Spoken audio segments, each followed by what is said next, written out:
So let's talk pens. This is a collection of pens that I found around my house.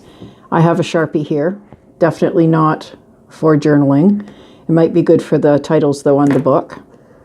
I have a pencil here. Some people like to use pencils.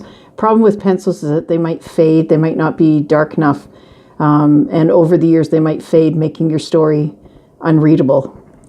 I have a blue pen and I have a felt pen, which, like the Sharpie, is definitely not good for journaling, but it might be good for some coloring and some adding textures and so forth.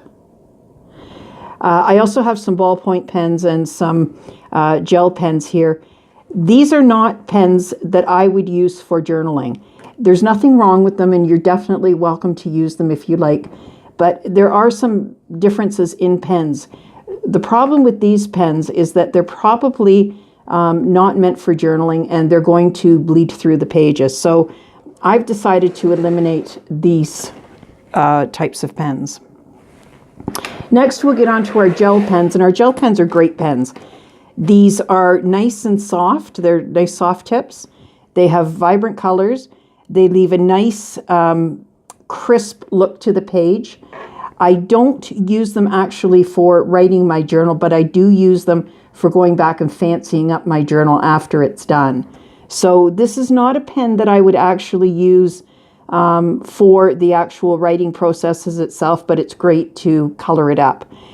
This selection of pens that I purchased, probably I had 45 pens and I probably paid $10 for it. So it's well worth it to look into the gel pen to have some coloring and adding to your journal.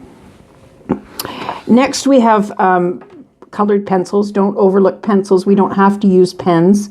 Pencils can be used as a great tool for adding color and doing some doodling, and it's mindful and it's meditative, and it gives you a chance to kind of think about what you're going to write in your journal, what you did write in your journal, and kind of what it means to you. So I wouldn't overlook the use of a 48 box of freshly sharpened pencils.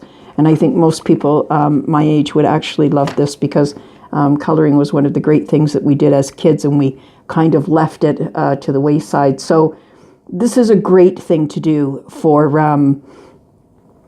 adding color to your pages, to finishing off your spreads, to making them unique and your own. And you'll find that as you go through your journals that the colors you use will really reflect on your moods and how you feel and so forth. The pen that I use to do my journaling is called a Sharpie pen. And you can see that I have multiple colors here of Sharpie pens, and I once again bought a package of Sharpie pens, so I didn't pay, I didn't pay very much for these. If I bought them, I probably paid $10 or $15 for them, probably not more than that. And this time of year, you can get a lot of stuff on sale at the craft store.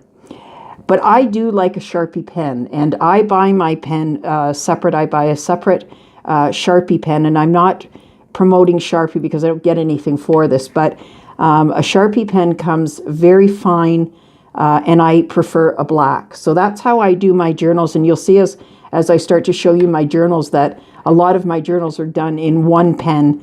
All of the writing is done in one pen, and then I kind of go back and fancy it up. So to get a good journaling pen or pencil, you would go to the store and you would try them out. Try out how you feel about your pen.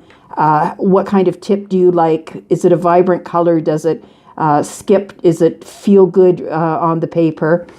I would expect that you would spend between $10 and $15 for a pencil. I wouldn't be shocked if you were spending more, if you were spending about that. I would not spend more than $10 or $15 on a pen, but do remember and keep in mind that it will probably last you a good year.